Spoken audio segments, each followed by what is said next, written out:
On s'est tous déjà demandé comment certaines personnes arrivent à transformer leur vie juste avec la force de leurs propres mots.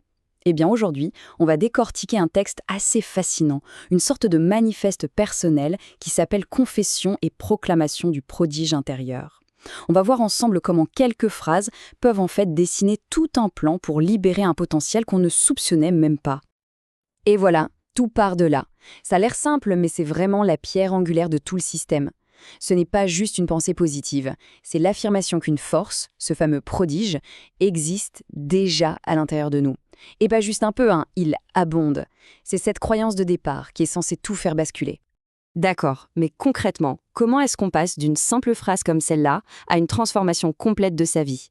C'est simple, on va suivre le plan que le texte nous propose lui-même, pas à pas, pour voir comment cette croyance est censée se transformer en action bien réelle.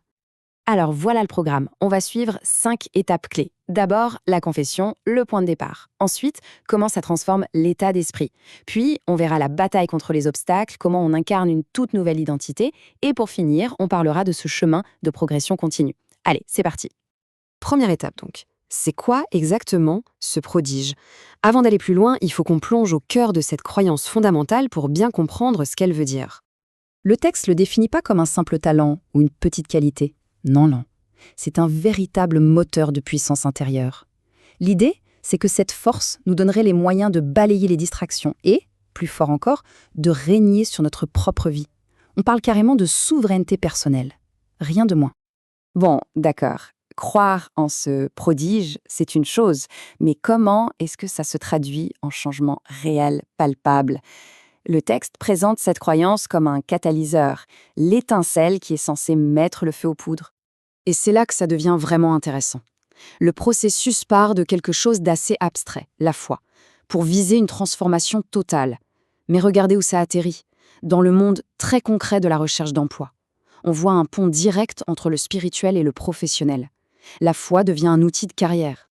Mais attention, le texte ne vend pas un rêve facile, loin de là.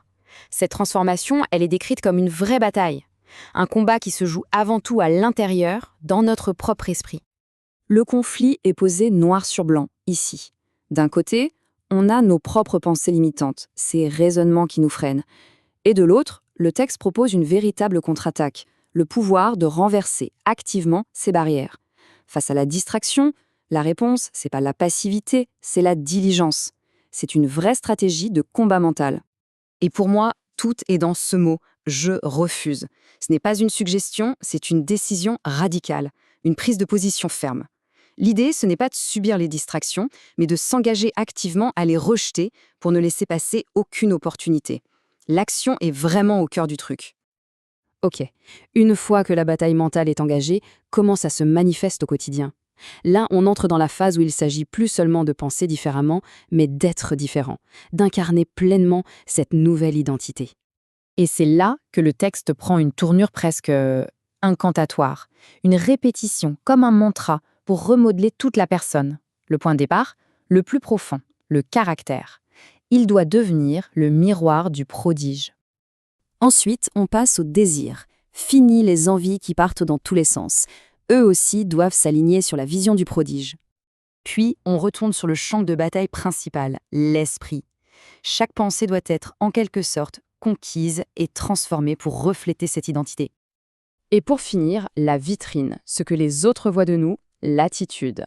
En gros, on a une transformation complète qui part du noyau intérieur, le caractère, jusqu'à l'enveloppe extérieure, l'attitude. La boucle est bouclée.